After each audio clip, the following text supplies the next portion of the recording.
ပေါ်မှာကြားဖြန့်တယ်ဘာတွေလဲဆိုလို့ရှိရင်အခုမှသဘောပေါက်တယ်เนาะအဲ့ဒါဒါလည်းကြားဖြန့်မှာပဲเนาะကိုယ်တိုင်အလိန်ခံရတာတော့မဟုတ်ဘူးပေါ့เนาะလိန်နေဆိုတာဘာလဲဆိုတာဒီပုံစံဒီအကောက်ဒီသူဟာလိန်နေဆိုတာကိုကသိတယ်သိပေမဲ့ဘယ်လိုလိန်တာလဲဆိုတာသိချင်လို့ကိုကဆက်စုတာပေါ့နော်ဘာလဲဆိုလို့ရှိရင်နောက်ဆုံးတော့သူကိုယ်တိုင်ကပဲကိုဘလော့သွားတယ်ဘယ်လိုလဲဆိုလို့ရှိရင်ကော်ဆန်းအခုတော့မဟုတ်ပေါ့နော်လမ်းကော်ဆန်းမှာနေတော့ပေါ့နော်ကိုကလည်းညဘက်ဆိုလို့ရှိရင်အပြင်းပြေအဲ့လိုမျိုးရှောက်ပေါက်ပြီးတော့မှွေတာပေါ့နော်2023ကော်ဆန်းမှာတော့ဆို2023 8လပိုင်းတော့ပေါ့နော်နိုင်ငံခြားအကောက်ပေါ့နော်နိုင်ငံခြားအကောက်လာဟိုင်းတယ်လာဟိုင်းပြီးတော့ဘလို့ပါသူကဘာသာပြန်ဖောက်နေပြန်ပြီးတော့ပြောတာပါတဲ့ကျွန်တော်ကအီတလီနိုင်ငံသားဆရာဝန်ပါဟုတ်လားဆရာဝန်ပါလက်ဆောင်လေးပေးခြင်းနဲ့ဘာညာပေါ့အဲ့ဒါတော့ပေးခြင်းငါလက်ဆောင်မလို့ချင်ဘူးလို့ငါဗိုက်ရိုက်ဖို့ငါပတ်စံမရှိလို့ငါ့ကိုပတ်စံလွှဲပေးလာဆိုတော့ငါမလွှဲပေးနိုင်ဘူးမလွှဲတတ်ဘူးတဲ့ထိုင်းငွေကိုမလွှဲတတ်ဘူးတဲ့လက်ဆောင်ပေးမယ်တဲ့မဲအိုင်ဖုန်းလေးပါတယ်အိုင်ဖုန်းလေးနာမည်ကြီးပါလဲအကောင်းစားပတ်စံအိတ်တွေတောက်ဖက်တွေဒေါ်လာငွေ200အဲ့ဒါတွေကိုသူပို့လာတယ်ပေးမယ်တဲ့အေးဘယ်တော့ပေးချင်တာပေးပေါ့လေကိုကအရင်ခရက်အတိုင်းသိတယ်ဟိုချစ်မိုင်ဘက်မှာနေရောက်ခဲ့ဘူးနေခဲ့ဘူးအလုပ်လုပ်ခဲ့ဘူးတော့တငယ်ချင်းရဲ့ယောက်ျားရဲ့တငယ်ချင်းအလိန်ကန်အဲ့လိုမျိုးထိတာပေါ့နော်အဲ့တော့ဆိုဘတ်ငွေ2000ပါသွားတယ်အဲ့လိုမျိုးလိန်နေဆိုတာကိုသိတယ်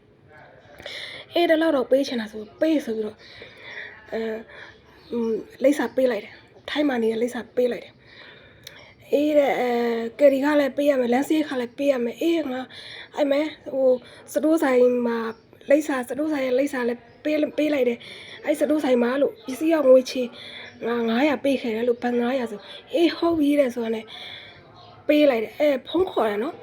ကိုကဖုန်းခေါ်လိုက်လို့ရှိရင်သူ့ဘက်ကဘာမျက်နှာလဲမြင်သူမျက်နှာလဲကိုမမြင်အောင်ပိတ်ကအမဲကြီးပဲဘယ်လိုပြောမလဲထမင်းစားပြီလားကိုအဲ့လိုမျိုးလမ်းချင်းမေးရပေါ့နော်မေးရခါကျတော့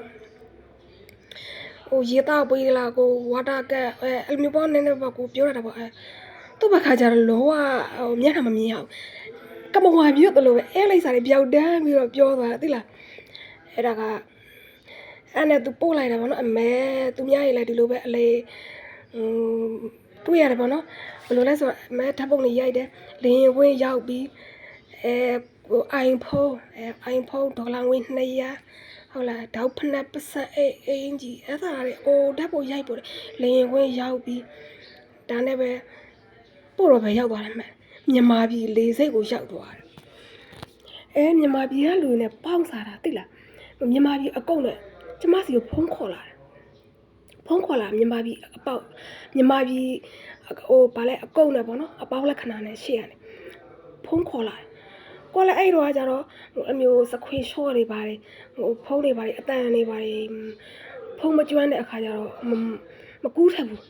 7မလို့တော့ပို့လာတဲ့ခါကျတော့အဲ့မြန်မာပြည်ကနေမိန်းကလေးဖုန်းပြောလာတယ်ဘယ်လိုပြောသလဲဆိုလို့ရှိရင်အမနိုင်ငံခြားပို့လိုက်တဲ့ပါဆယ်တွေရောက်နေပြီတဲ့အမတဲ့ဆိုတော့ဟင်း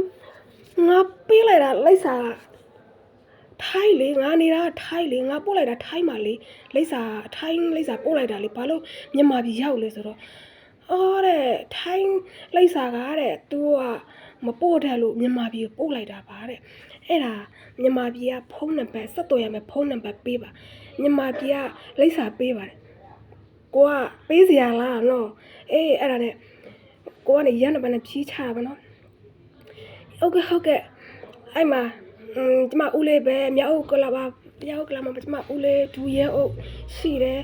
ဘယ်လိုညာလို့ပေါ့နော်ရန်နံပါတ်နဲ့ဖြီးချနောက်ပိုင်းကျဟုတ်ကဲ့အမဟုတ်ကဲ့ကျမလွှတ်လိုက်မယ်ကျမဦးလေးရှိတယ်ဒူရဲအုပ်ဒူဘဘလူညာလို့ကျမအဲ့လိုရန်နံပါတ်နဲ့ဖြီးချလိုက်တာဟုတ်ကဲ့အမဟုတ်ကဲ့သူတို့တခါအဲ့ကြတဲ့ဖုန်းဆက်မလာတော့အဲ့ဒီအကောင်းကနေအဲ့နိုင်ငံခြားသားကနေအမဲ ငါပေးလိုက်တာကထိုင်းမှာထိုင်းလိပ်စာပေးလိုက်တာလေငါနေတာထိုင်းမှာနေတာလေပြန်ပို့လာခဲ့လို့ထိုင်းကိုလို့ဆိုတော့ငါအဲ့လမ်းစလိတ်မရှိတော့ဘူးနင်လွှဲပါလားပေးတယ်လွှဲလာပေးတဲ့မြန်မာပြည်ကရောက်သွားပြီလေတဲ့မြန်မာပြည်ဟိုဆက်သွယ်ပေးလေတဲ့မြန်မာပြည်ကဖုန်းနံပါတ်ပေးတဲ့လမ်းစလိတ်ဘယ်လောက်လဲလို့ကိုကမေးလိုက်တဲ့ခါကျ9သိန်းနဲ့ပေးစီရလားတော့9သိန်းကိုပြောနေ900တော့မပေးနိုင်ဘူး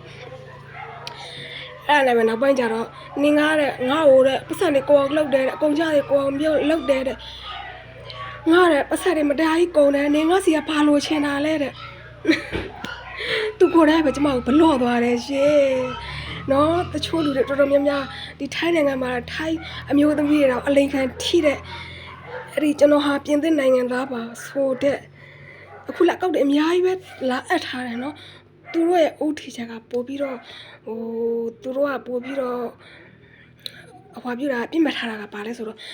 အဲ့ဒီတော့ကိုယ့်ရဲ့အကောက်ကလင်းရှိမုတ်ဆိုးမခလေး2ယောက်အမေတခုလက်တွေမုတ်ဆိုးမတွေကိုသူတို့ပို့ပြီးတော့ဦးစားပေးပြီးတော့လာဟိုင်းကြတယ်ပေါ့နော်